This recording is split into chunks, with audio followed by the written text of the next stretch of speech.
Welcome back all. I'm planning on playing through the next bit of the 50cc cup. I'm going to use Dry Bones as we unlocked him last time just to see what he's like. Looks like we're doing the Shell Cup today. So Mario Circuit 1, this is a retro series of circuits. We've done the new ones for the DS.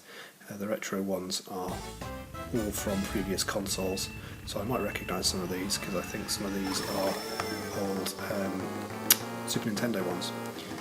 So this one certainly is familiar to me at least.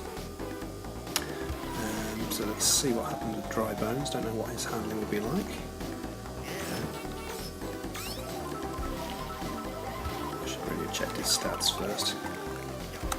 Oh, he's going well. Oh well. So a couple of things to talk about. Sorry, I should really pay more attention rather than thinking about the things I'm going to say, but I'd like to quickly talk about the competition. Your last chance to enter the competition for a Nintendo DS Lite second-hand is ending probably tomorrow, because I'm probably releasing this on a Saturday.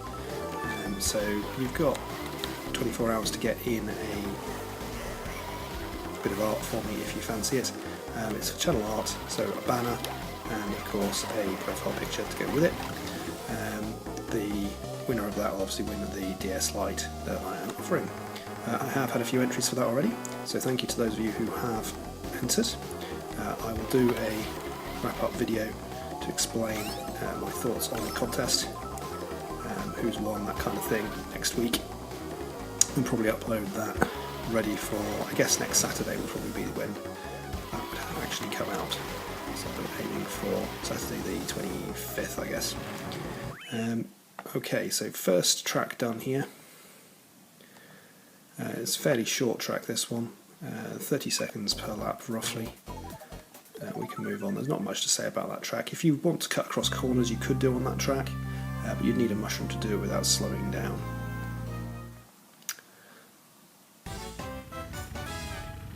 Okay, so this next one.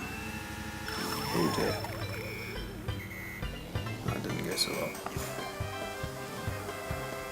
As I'm recording, I can't actually hear the audio from the game itself. That's going directly to my computer, so I'm not getting advance warning of things like blue shells and things like the sound for each of the start traffic lights. They're not coming through to my headphones, because otherwise that would obviously distract me from what's going on, and I wouldn't be able to record it separately and keep it balanced. So slight annoyance there that I obviously got that false start. I might have to look and see if I can somehow split it such that it goes through to my headphones as well as the computer, but that's for another day, because that would require buying another piece of kit, maybe probably a couple of quid, but I don't want to spend too much money on my YouTube channel at the moment, given I am not actually making any money at all from it. To do that, in case anyone's interested, you need 4,000 hours of watch time over the previous 12 months. That's quite a lot. That's 20,000 minutes a month. So about 700 minutes of watch time a day. Obviously if you've got 1,000 subscribers, which is the other requirement, then that basically means each subscriber needs to watch 1 minute every day, which is not too bad. But while I've only got 46 subscribers as I'm recording this, I will obviously have a little bit of work to do before I get anywhere near those stats. So I'm not monetising this at the moment, I'm not making any money. So it's just a bit of fun sharing it with you guys, because that's what I enjoy. And that's why I'm keeping it to games that I enjoy, rather than simply just playing things that you guys think will make a lot of money. I have no interest in Fortnite particularly, which people keep recommending. I have no interest in Minecraft either. Although I do have something in mind similar to Minecraft which I might play soon, but I'll tell you more about that in another video when I explain what I'm planning on doing with the channel over the summer holidays and throughout 2019, because there's a couple of games coming out which I would like to look at, that's what my experiments are for in a minute while I'm playing with my Switch and that kind of stuff. So you might see some more there coming soon. Anyhow, that's the second of those races. We've got 2 more to go in this cup. Obviously 50cc is quite slow. You'll notice the videos speed up a little bit as we hit the 100cc mark. But we probably ought to go through here, get the reward for whatever that will be for completing the 50cc. Probably another character, might be something else, might be some more cards or who knows, anything like that. Sometimes it's just graphics and artwork, sometimes you get different start screens, end screens, that kind of thing. I do quite like the idea of having unlockable content. It makes you work harder to get stuff. I don't know why I'm wasting all these banana skins, I'm really thinking about it. But yeah, unlockable content's always good in the game. I enjoy that. It makes you feel like you've earned something as well when you complete one of those challenges to get there. Probably need to go through some of the time trials. I don't know whether there's any rewards there. But often there will be a reward then for unlocking or beating staff times, that kind of thing. Sometimes you have to beat a certain time to unlock a staff time, so a member of the Nintendo team's time, and then when you beat that, sometimes you get rewards. So I don't know what the case is for this particular game. I will have a look at that once we've gone through the Grand Prix, I think. It's always fun to have a look and see what else you can unlock. If you don't like unlocks, I'd be interested to know why. Also, what your favourite games that do have unlocks, so post that in the comments if you fancy it, so let us know which games you enjoy with unlocks. Moving on then to this track, this is another one from Super Nintendo, I think. I might be wrong there. I seem to remember it being Super Mario Circuit 3 or 4, something like that, from the old Super Nintendo. It certainly looks familiar.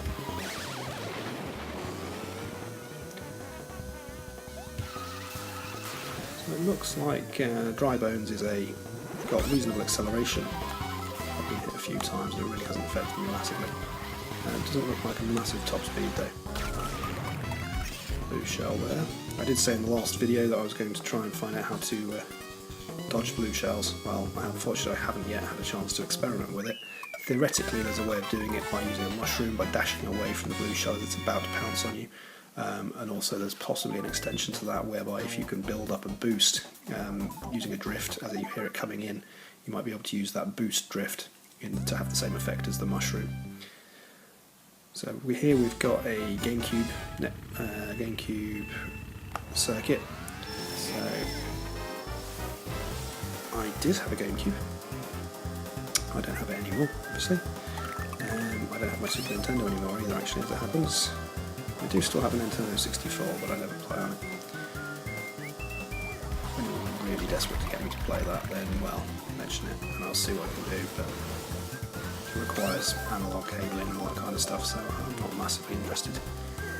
Most of you probably are not going to be particularly interested in some of the older games either. I've already had comments that even Mario Kart back in 2005 is too old to be of interest to some of you. So we might have to look at what future releases are coming up that we can play, but again, as I've mentioned, that will come in another episode. I'd quite like to do that in probably the next couple of weeks, just so you can see what's coming out and what I actually think of the games coming out. Some of you have asked whether I like certain types of games, first-person shooters for example. No interest in whatsoever. It's just not what I enjoy. Blue shell there, I need to keep out of the way of. Well, that's another way of dodging blue shells, of course, just stay in second. It's not a recommended way of doing it, just personally think you should get out in front and crack on really, but I suppose at times if it's a very heated race and you're quite close to the person who's in second, then you're dropping back if you hear it coming in. That's not a bad idea. Just a pragmatic approach. This does feel quite slow, but we are on lap 2, so we're almost done actually on this World Cup. As you can see, 50cc really is not a challenge. You can get away with doing things like I have in here and just dropping your banana skins wherever, rather than worrying about holding onto one. We're mainly doing it here just so that we can get through and see what's going on in 100 and 150cc, because they're a bit more exciting and interesting as you go around. Obviously this is the first time through some of the tracks for some of you, if you haven't seen them before. These retro ones I'm more familiar with. I'm not so familiar with the newer DS ones, but I mean, they didn't seem to pose too much of a problem as we went through the last one round. The further cups are meant to be slightly harder. Obviously the special cup would have been harder than the mushroom cup which we went through. I can't remember what the special ones here are, whether you've got leaf, banana or something like that. I don't know what the ones after that are, but we'll find out soon enough. So there we've gone through. That's now 40 points out of 40. Obviously, perfect record on that. Obviously, my gameplay was pretty rubbish, but yeah, we weren't really focusing on that. So hopefully that will allow us to, I don't think that actually does much. I think it just gives us, there we go, we've got a star ranking on it, but that means that we can now get a first place in the banana as well. I think it's a banana, and then we'll be able to unlock whichever cup comes next after that. Okay, that's all for today. Hopefully see you for another episode on Wednesday. Whether or not that will be Mario Kart or something else, probably will be something else because I fancy doing a different episode. I will see you then. Cheers, bye.